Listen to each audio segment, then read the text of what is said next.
Olá, pessoal, boa tarde. Eu sou a Mariane Martins, trabalhadora do Grupo de Estudos Espíritas Saint-Germain, e hoje vou estar com vocês, vou já botar para compartilhar, para a gente já ver junto aqui.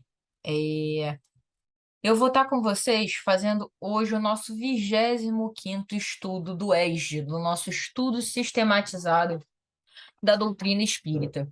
E nesse 25º estudo, ele é o último, na verdade, do bloco da pluralidade dos mundos habitados, perdão, e ele vai falar um pouquinho sobre a Terra, que vai de um mundo atual, né, de mundo de expiações e provas, a um mundo da regeneração, que é o nosso próximo passo evolutivo enquanto planeta, tá? E a gente vai entender um pouquinho de como é que são as características. A gente já vem estudando nesse módulo as características, os planetas habitados, os reinos, desde lá do mineral, vegetal, animal, chegando ao nominal. A gente vem estudando ao longo desses módulos muitas coisas que fazem a gente entender um pouquinho melhor das muitas moradas existentes na casa do Pai. Mas hoje o estudo ele vai ser focado nesse nosso planeta aqui, o nosso planeta Terra, tá? Que assim como qualquer planeta nessa jornada evolutiva vai passar por todas essas moradas, todos esses mundos. Então a gente começa lá de um mundo primitivo, passa para o mundo de provas e expiações, que é hoje aonde a Terra se encontra, vai para o mundo da regeneração, que é a nossa próxima etapa, né? Que é onde a gente está ali transitando para passar a ser considerado o mundo de regeneração, para ir a mundos mais evoluídos, que são os ditosos, e o mundo divino. Hoje, a gente vai dar um foco principalmente nesses dois mundos, o que a Terra se encontra, que é o de provas e expiações, e o mundo da regeneração, que é o mundo que a Terra está indo, tá, pessoal? Então vamos falar primeiro desse mundo de provas e expiações aqui. E eu começo mostrando o que são as expiações e as provas, né, pessoal? Se a gente habita num mundo de provas e expiações, é legal que a gente entenda o que que é uma, o que que é a outra, quais são as diferenças. Então, vamos dar uma passadinha para a gente já situar esse entendimento aqui? Primeira coisa, o que são expiações? Expiações são formas de resgate, né, dos nossos erros do passado que são impostos. Por quê? Porque uma vez que a gente comete um erro, a gente precisa expiar esse erro. E o que que é expiar esse erro?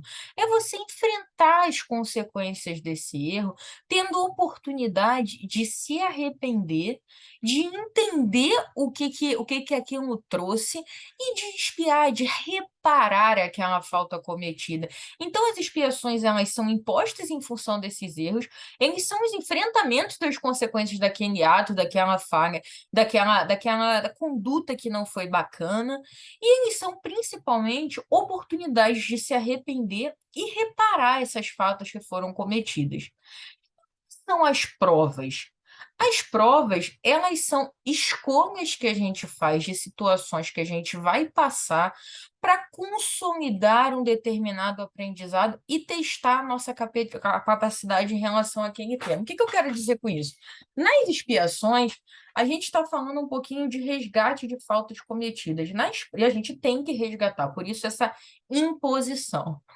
Já nas provas, a gente talvez não tenha ainda cometido uma falha, a gente não tem aquele erro a ser reparado, mas a gente precisa consolidar uma virtude, a gente precisa se desafiar a ver se a gente tem a conduta correta diante de uma determinada situação, e a gente precisa consolidar, de repente, missões que a gente teve ao longo das nossas várias existências, para consolidar elas em aprendizados, em virtudes efetivas. Então, as provas são escolhas que permitem a gente a ter a oportunidade de desenvolver as nossas potencialidades enquanto espírito. Então, de uma forma ou de outra, expiações e provas muitas vezes vão implicar em momentos difíceis ou momentos de que a gente precisa fazer bom uso do nosso livre-arbítrio, em momentos que a gente precisa ter boas escolhas para com a gente mesmo e com o próximo, mas uma é fruto de uma necessidade por algo que foi cometido, e uma é uma escolha para que a gente consolide e desenvolva esses aprendizados que a gente precisa na nossa jornada espiritual. Mas é muito importante, pessoal, que a gente entenda que nenhum dos dois são formas de punição. A gente está submetido à lei de causa e efeito. O que que isso quer dizer? Tudo que a gente faz gera uma consequência. Então, gente, seja uma expiação, seja uma prova, a gente não está sendo punido. Pelo contrário, a gente está falando em oportunidades, sejam elas de se arrepender e reparar um erro, ou seja, de desenvolver as virtudes que a gente vai precisar galgar ao longo da nossa caminhada, ao longo da nossa jornada espiritual. Tendo isso em vista, a gente consegue entender um pouquinho o que caracteriza esse planeta no qual a Terra está inserida hoje, tá? Vou trazer uma foto aqui, uma foto ainda não, eu vou trazer mais lá na frente, mas vamos entender antes da gente trazer em imagem esse momento do planeta, vamos entender um pouquinho aqui qual é a característica principal de todos nós que somos habitantes desse planeta de provas e expiações. O que que caracteriza grande parte dos espíritos que aqui se encontram? A gente tem espíritos que apresentam um progresso intelectual e que possuem qualidades inatas, que nasceram com eles, qualidades inatas que são características daqueles espíritos aqui encarnados, e que comprovam que a gente já fez alguns progressos. Lembra que eu mostrei a pirâmide dos mundos? Lá na base está o mundo primitivo, e a Terra é como se fosse o segundo degrau lá no mundo de provas e expiações. Então, gente, a gente já deu um primeiro passo e esse progresso intelectual, assim como as qualidades inatas, são comprovações disso. Por outro lado, e aqui está com mais destaque, infelizmente não é à toa, tá, gente? Ainda no nosso planeta, diversos vícios existem tanto em quantidade quanto em intensidade, indicando ainda uma grande imperfeição moral. E quando eu falo vício aqui, é toda e qualquer forma de vício, inclusive os comportamentais, a forma de lidar com o outro, a forma como a gente se cuida, o nosso respeito para com o nosso próximo, o nosso respeito para com o nosso corpo. Então, os vícios, claro que são os vícios também que agridem o nosso veículo físico, mas além desses tipos de vício, a gente está falando também de padrões comportamentais que ainda são bastante inadequados por vezes, tá, pessoal? Então, hoje, qual é a foto da Terra hoje? É uma situação que predomina, a gente já tem um progresso, mas os vícios ainda são preponderantes, e não é à toa que o mal ainda é maior do que o bem nessa condição aqui em que a gente vive. Então, como consequência, se o mal é maior do que o bem, a gente ainda vive uma realidade de bastante sofrimento, de bastante desigualdade social, e a gente tem aqui espíritos que precisam desse processo de expiação para consertar os erros do passado e também passar por provações, como a gente falou, que é a oportunidade de fazer evoluir as qualidades que a gente já tem potencial para consolidar. E a gente falou agora, e agora sim a foto que eu citei, sobre o mal predominar sobre o bem. E é uma foto triste, tá, gente? Mas infelizmente é uma realidade que a gente ainda vê muito presente aqui no nosso planeta.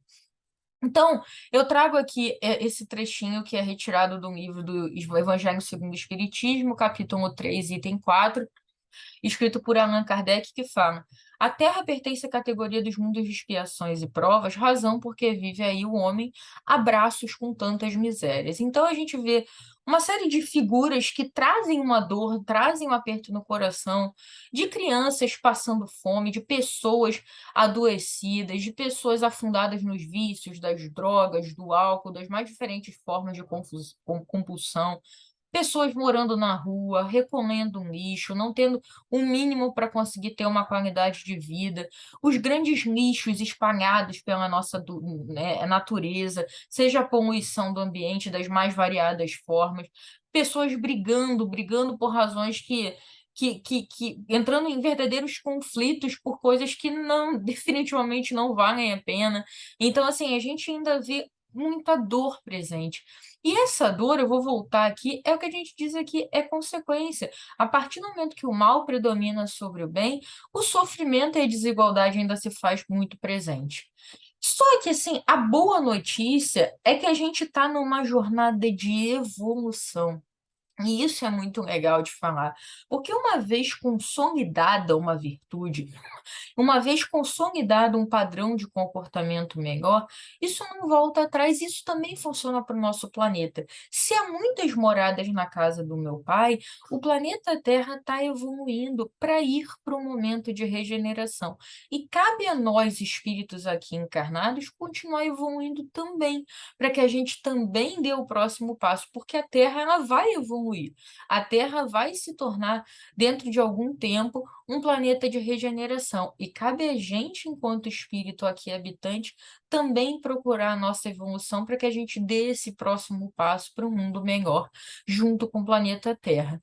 Então, aqui, gente, o mundo da regeneração não é um mundo perfeito. A gente está ali, vai no meio do caminho, né? A gente sai de um mundo primitivo, onde realmente é tudo muito rudimentar, desde a inteligência intelectual quanto à base moral. Você tem essa evolução para o mundo de expiações e provas, onde a gente acabou de ver o mal ainda predomina, e a gente vai para o mundo de regeneração, que ainda é um mundo meio do caminho, tá, gente? A gente ainda tem um mundo feliz, que são o mundo ditosos, tem um mundo puro, que são os mundos divinos, mas a gente tem esse meio do caminho, que é quando o bem passa a imperar, o mal deixa de existir, as pessoas já atingiram o nível de perfeição? Não, mas o bem passa a predominar. E, naturalmente, quanto mais o bem cresce, menor é o patamar de sofrimento que a gente precisa passar, como aquelas oportunidades, sabe, para o nosso aprendizado. Menor é o patamar desse sofrimento, menor são as desigualdades existentes entre os espíritos que aqui habitam. Então, gente, o nosso planetinha, e eu espero que cada um de nós também, a gente está nesse ponto da transição. Fala da transição, a gente vai falar um pouquinho sobre alguns papéis, algumas coisas que são muito importantes para que essa transição ela seja fluida, ela seja constante e que a gente possa caminhar junto com o planeta. Então, antes da gente entrar propriamente nas características que são importantes para uma nova fase da Terra na regeneração, papel da doutrina espírita nisso tudo, né? Porque a gente está falando do estudo sistematizado da doutrina espírita. Então, qual é o papel do espiritismo nisso tudo? Eu sempre tenho cuidado de, quando a gente vai trazer algum material aqui para vocês, deixar claro que aqui a gente não está falando que o espiritismo é o único caminho, a gente não está querendo falar que uma religião é melhor do que a outra, a gente está trazendo dentro da doutrina que a gente acredita algumas coisas que a gente entende que o espiritismo nos ensine e que fortaleça esse momento em que a gente está migrando para um mundo melhor, tá? Sem nenhum tipo de preconceito, de julgamento ou dizendo que é esse o único caminho. O caminho tem que ser do bem, tem que ser o do amor, tem que ser o da luz, tem que ser do fazer bem ao próximo. Se esse é o caminho, tá tudo bem. Então a gente vai falar aqui sobre a doutrina espírita, sempre respeitando a toda e qualquer crença, tá bom, pessoal? Mas então, entrando aqui, qual é o papel da doutrina espírita dentro desse momento de transição? Trouxe algumas coisinhas aqui para a gente falar, um a um, tá? Primeiro, o conhecimento, né, gente? Porque a doutrina espírita permitiu que a gente entendesse um pouquinho e consolidasse a certeza de que a vida continua. Se a gente for voltar lá ao longo da história da humanidade, a gente teve lá Moisés muito falando sobre o que não deveria ser feito: não matarás, não adulterarás, não roubarás. É muito o que não deveria fazer. E era super positivo, super necessário para a sociedade da época. Depois a gente teve Jesus se dando um grande exemplo de como amar o outro, de como fazer, o que fazer ao outro, o que que a gente precisaria cultivar dentro de nós, mostrando um caminho de bem, de amor, de luz, de fraternidade, sendo o exemplo de tudo aquilo que ele pregava. E depois, enquanto terceira revelação, veio o Espiritismo, trazendo um conhecimento e a consolidação de que essa vida continua, trazendo os ensinamentos dos Espíritos, trazendo uma série de reflexões sobre o nosso porvir. Então, esse conhecimento ele é muito importante para que a gente sinta dentro do nosso coração a necessidade de sermos a nossa melhor versão, porque a vida não se encerra aqui, a vida não se encerra nessa encarnação, nessa jornada. A gente está constantemente vindo, reencarnando, desencarnando, voltando, numa constante evolução. E esse conhecimento traz amparo, traz certeza e traz o segundo ponto, que é a confiança em Deus e na espiritualidade de luz, de saber que a gente não está sozinho, que não é mais aquele Deus punitivo que por vezes a gente acreditava em momentos passados da nossa história, mas que a gente está sempre tendo novas chances e que a nossa evolução vai ser segundo as nossas obras, vai ser segundo o nosso esforço em sermos a nossa melhor versão. O Espiritismo vem trazer também a necessidade de amor ao próximo, independente de quem seja o próximo. Isso é muito legal, porque se a vida é um ciclo contínuo no qual você vai, você volta, você passa por experiências diferentes, dificuldades diferentes para que você consiga ter a evolução, ter o aprendizado nos campos que você ainda precisa se desenvolver, a gente entende um pouco que a gente não é nada, a gente está. A gente olha para o outro com um olhar mais caridoso, a gente tenta, pelo menos tenta em nossos corações e na prática, julgar menos e amar mais. E isso não é só o próximo que é o seu parente, que é o seu amigo, que é o seu relacionamento afetivo. Não, é o próximo independente de quem seja o próximo. Então, essa necessidade de amor ao próximo ela é muito latente quando você enxerga que a vida é uma montanha russa. Às vezes você está no alto e às vezes você está lá embaixo. A reforma íntima é uma coisa muito defendida no Espiritismo e ela é tão importante, né, gente? Porque a reforma íntima vai falar para a gente um pouquinho do que a gente tem que trabalhar na gente. Porque a gente não tem o poder de mudar o outro, a gente não tem o poder de mudar sem. O problema não está sempre no que está na tua frente, no que está no teu lado, às vezes o problema está em você. E a gente só consegue mudar a gente mesmo. E o Espiritismo vem trazer esse senso de responsabilidade e essa certeza de que a nossa evolução vai ser conforme o nosso mérito advindo do nosso esforço. Então, essa reforma íntima ganha um peso muito importante. Por último desse slide aqui, mas certamente não o único, não o último tópico dentro do papel do espiritismo, é que a gente também tem que trazer uma visão um pouco mais direta, um pouco mais resumida, mas falando que a evolução intelectual, ela precisa estar acompanhada da evolução moral.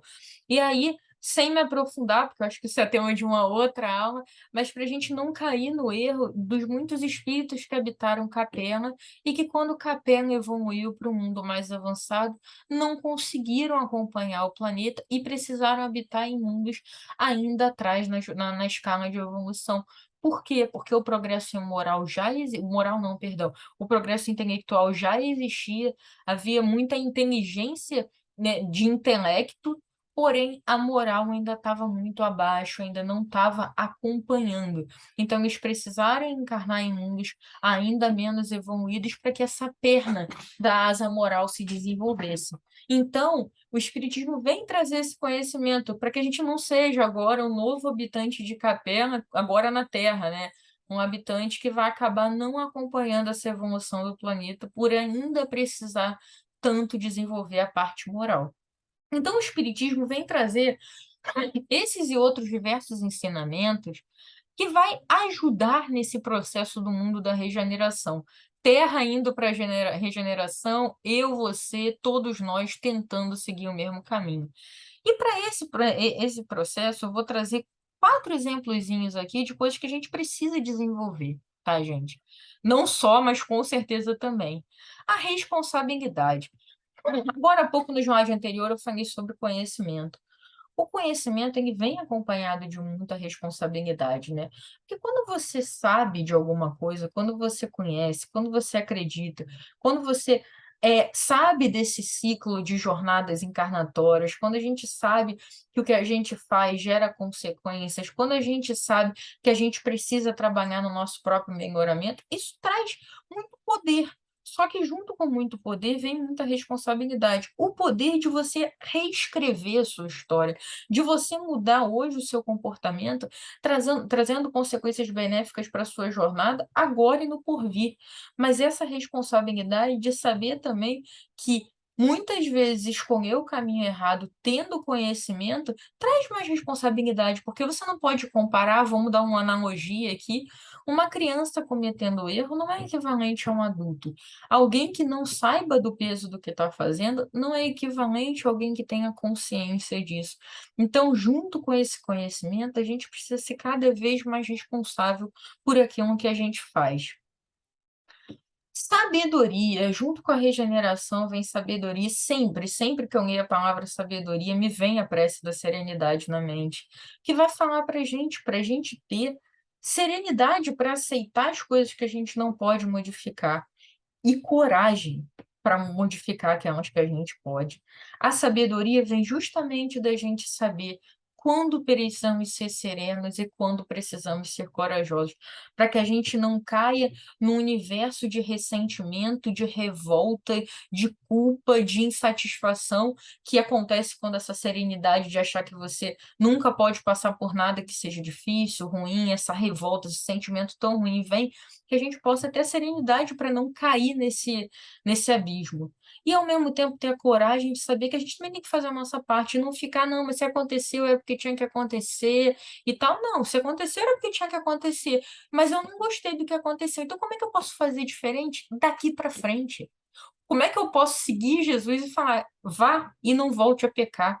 Então, a coragem de mudar o que você pode é muito importante para que essa resignação que precisa existir seja uma resignação ativa. Um próximo passo é o bom uso do livre-arbítrio. E o livre-arbítrio é uma coisa muito interessante, né? Porque você é o responsável pelas suas escolhas, sejam elas boas e sejam elas ruins. Então, essa responsabilidade junto com o livre-arbítrio traz uma ideia de protagonista, né? Nós somos os protagonistas da nossa história. Se eu tenho o poder de escolha, eu tenho o mérito de escolher o caminho certo e eu tenho a consequência de escolher o caminho errado. E quanto mais eu faço escolhas melhores para mim e para o meu próximo, isso me faz evoluir, me faz caminhar para um mundo em que eu consiga utilizar as minhas escolhas cada vez mais para o bem.